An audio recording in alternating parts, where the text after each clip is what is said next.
Here's something genuinely strange about being human. Walk out into nature, and you'll find that almost every other animal on Earth gives birth alone. A cat finds a quiet corner and delivers her kittens by instinct. A horse drops a foal that's standing within the hour. A whale, a deer, a mouse, a gorilla. The overwhelming majority of mammals manage the whole process by themselves, instinctively, and most of the time it goes just fine. Birth, for most of the animal kingdom, is a solitary act. But humans? We are one of the only species on the entire planet for whom giving birth is so difficult, so genuinely dangerous, that we very nearly require help to do it at all. Across virtually every human culture that has ever existed, women have given birth with other people around them. Helpers, attendants, experienced hands. This isn't a coincidence, and it isn't just a nice tradition. For our species, getting help to give birth appears to be something close to a biological necessity. And here's the thing nobody tells you. That fact points to something profound. Because if humans struggle to give birth alone, and have for hundreds of thousands of years, then one of our species' oldest and most essential inventions was not a tool. It was not a weapon, or fire, or the wheel. It was each other. The helping hand at the moment of birth may be one of the most ancient and important things humans have ever offered one another. So the question of how ancient women survived childbirth without hospitals turns out to be one of the most revealing questions you can ask about our entire species. And the answer begins with a strange and beautiful problem, written into the very shape of the human body. Let's start with why human birth is so uniquely hard in the first place. Because this is the root of the entire story. It comes down to two things that, more than almost anything else, made us human. The first is that we walk upright on two legs. The second is that we have enormous brains. And here's the problem. These two features are, quite literally, in conflict with each other. And the battleground is the female pelvis. When our ancestors began walking upright, evolution reshaped the pelvis to make that possible. An efficient, stable, upright stride requires a relatively narrow pelvis. So over millions of years, the bony opening that a baby has to pass through during birth, the birth canal, became constrained, shaped by the demands of walking rather than the demands of birthing. But at the same time, something else was happening. Our brains were ballooning in size. Over the same long stretch of evolution, human babies developed dramatically larger heads to house those big, powerful brains, the brains that would become our species' greatest advantage. So now you see the collision. You have a baby with an unusually large head trying to pass through a birth canal that has been narrowed for upright walking. A big head, a tight passage. Scientists have a name for this fundamental conflict. They call it the obstetrical dilemma, and it makes human birth a genuinely tight, difficult, and dangerous fit, in a way that simply isn't true for most other animals. Where a monkey's baby slips through with room to spare, a human baby has to squeeze through an opening that is almost exactly the size it needs, with very little margin for error. And it gets even more remarkable. Because the fit is so tight, the human baby cannot simply travel straight through. It has to turn. During birth, the baby actually rotates inside the birth canal, twisting its head and shoulders to line up with the changing shape of the passage at each stage, threading itself through like a key turning in a complicated lock. This rotation is unique to humans among the primates, and it has one enormous consequence. It means that, at the end, the human baby typically emerges facing backwards, away from the mother. Think about what that means for a moment. For most primates, the baby emerges facing toward the mother so she can reach down, guide it out, and clear its face herself. But a human mother, with her baby facing away, is in a very poor position to safely assist with her own delivery. To pull the baby toward her at that angle could bend it the wrong way against the natural curve of its spine. And so the very mechanics of human birth seem almost designed to require another pair of hands. Someone positioned to receive the baby, to guide it, to help. Our difficult birth didn't just make help useful, it practically demanded it. Now, I should be honest with you here. The way this channel always tries to be, because the science has some genuine debate in it. The basic story of the obstetrical dilemma, the upright walking versus the big brain, has been the leading explanation for decades, and it's still widely taught.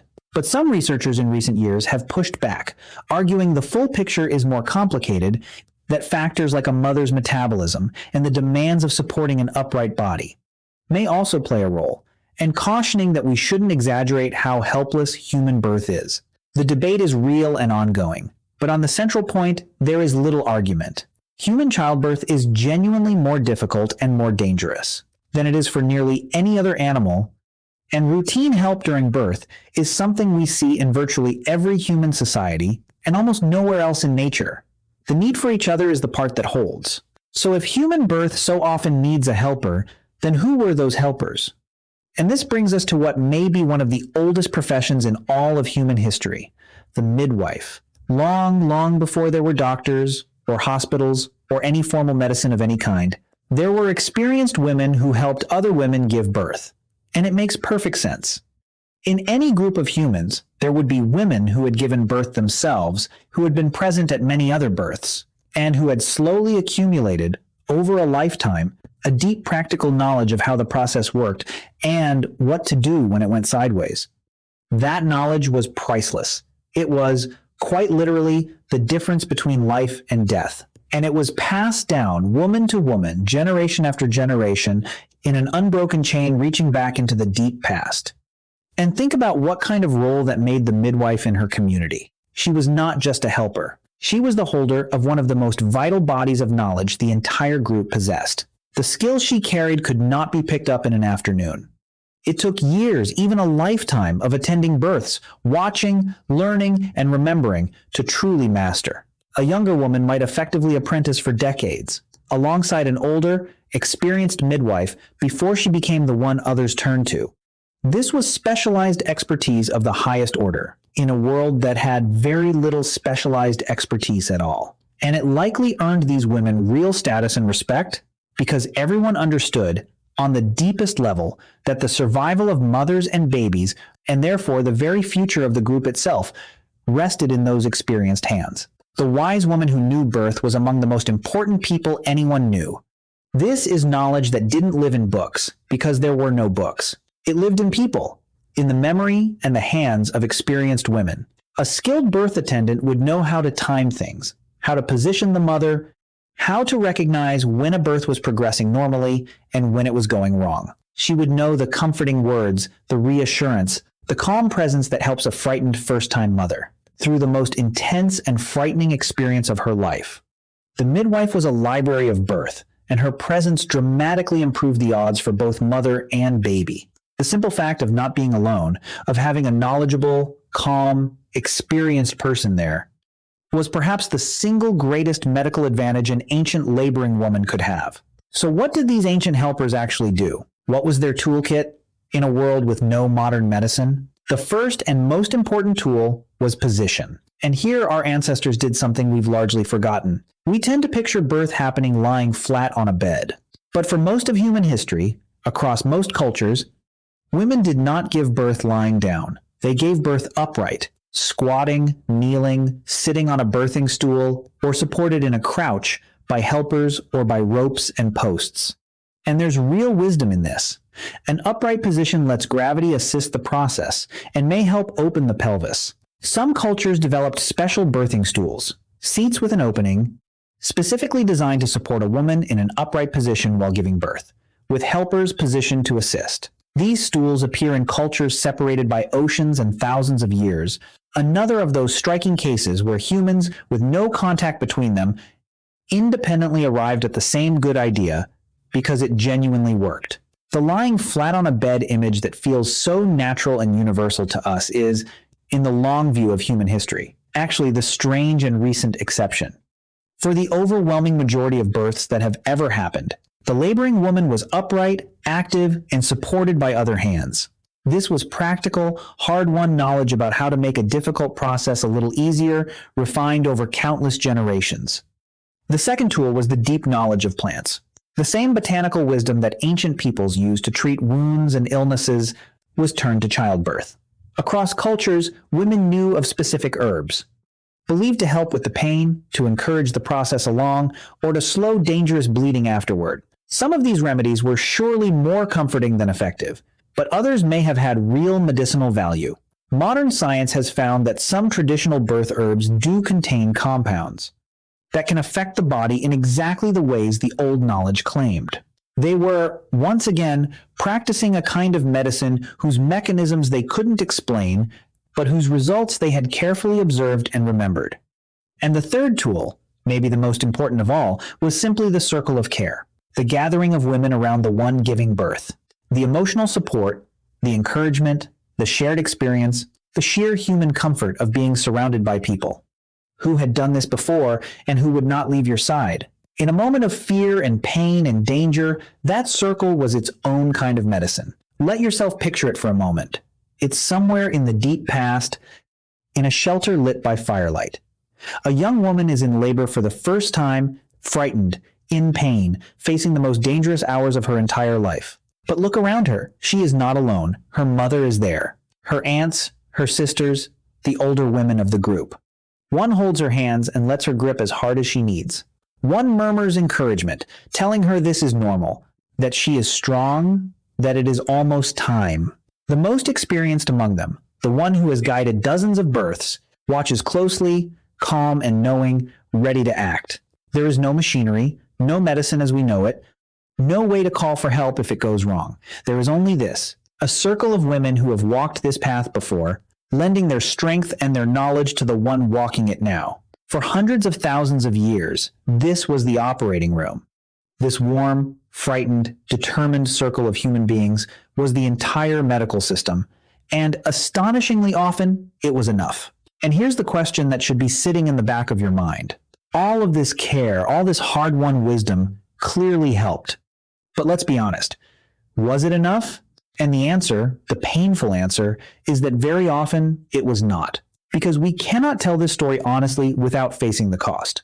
For all the skill of midwives, all the accumulated wisdom, all the circles of supporting hands, childbirth remained, for most of human history, one of the most dangerous things a woman would ever do. Possibly the single most dangerous. It was a leading cause of death for women throughout almost all of human existence. The greatest danger of all was what happens when a baby simply cannot fit, or gets stuck partway through, a situation doctors call obstructed labor. Because of that tight human fit we talked about, this was a constant risk, and without the surgical options modern medicine offers, an obstructed labor was very often a death sentence for both mother and child, after hours or even days of agony. And even when the birth itself went well, the danger wasn't over. The hours and days afterward brought their own threats, severe bleeding and infection, which could take a woman who had just safely delivered a healthy baby. When a birth went wrong, when the baby was positioned badly, when the labor became obstructed, when bleeding or infection set in, there was often simply nothing anyone could do. The mother might die, the baby might die, often, tragically, both. We have historical records from just a few centuries ago showing maternal death rates that are staggering by modern standards, and for most of the deep past, they were likely even higher. Every woman who gave birth in the ancient world was, in a real sense, facing down mortal danger. She knew it. The women around her knew it. Birth was joyful and miraculous, yes, but it was also genuinely perilous, shadowed by the real possibility of death for both her and her child. This is not a comfortable truth, but it's an essential one, because it's the backdrop against which the courage of our ancestors really shows.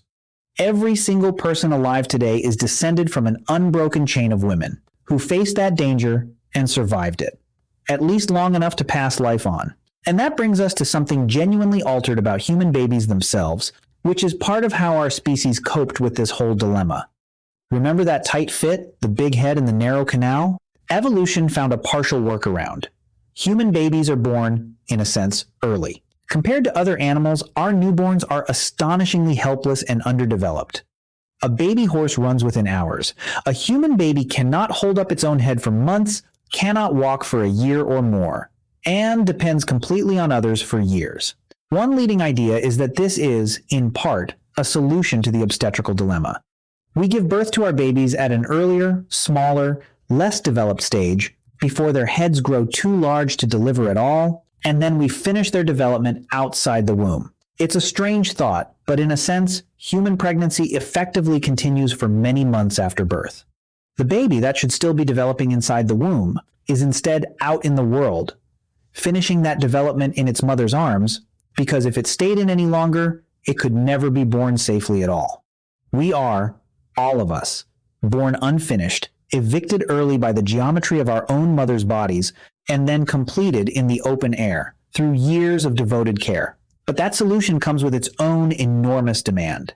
A helpless newborn requires immense, sustained care, not just at birth, but for years afterward. Which means the cooperation that human reproduction requires doesn't end when the baby is born. It's only the beginning.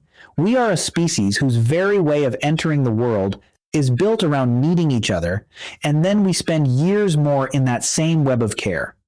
We've explored this before, in the story of how ancient humans cared for the injured and the helpless. This is the same deep truth, seen from the very start of life. The willingness to care for someone who cannot care for themselves isn't a luxury of our species. It's the foundation of it. We are born needing it. So let's bring this whole story together. How did ancient women survive childbirth without hospitals? The answer is that they survived the way humans have always survived our greatest challenges. Not alone, but together. They survived through the accumulated wisdom of midwives, a knowledge passed hand to hand across thousands of generations. They survived through practical skill, the right positions, the helpful plants, the experienced guidance. They survived through the circle of women who gathered around them, refusing to let them face the danger alone. And, heartbreakingly, when all of that wasn't enough, many of them didn't survive at all, and the ones who lived carried that knowledge and that grief forward to help the next. Because here's the thing that I find genuinely awe-inspiring about all of this. The very difficulty of human birth, the obstetrical dilemma, born from our upright walk and our magnificent brains, may have been one of the forces that made us such a deeply cooperative, caring species in the first place.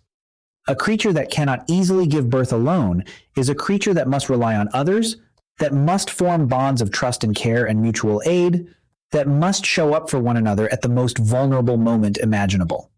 Our difficult birth didn't just threaten us. In a strange way, it may have helped knit us together. It made us need each other, and in needing each other, we became human. So here's my last question for you. You exist, which means that somewhere behind you stretches an unbroken chain of women, thousands upon thousands of them, reaching all the way back into the deep past, each of whom faced down the danger of childbirth and came through it, at least once.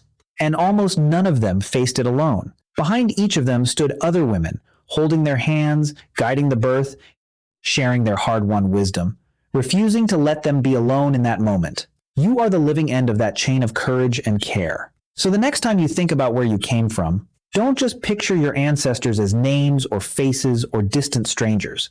Picture the hands, the countless, anonymous, helping hands that reached out across all of human history to bring the next generation safely into the world, one difficult, dangerous, miraculous birth at a time. Whose hands are you one day going to be? Let me know what you think in the comments. I genuinely want to hear it. Until then, take care of yourselves, take care of each other, and I'll see you soon.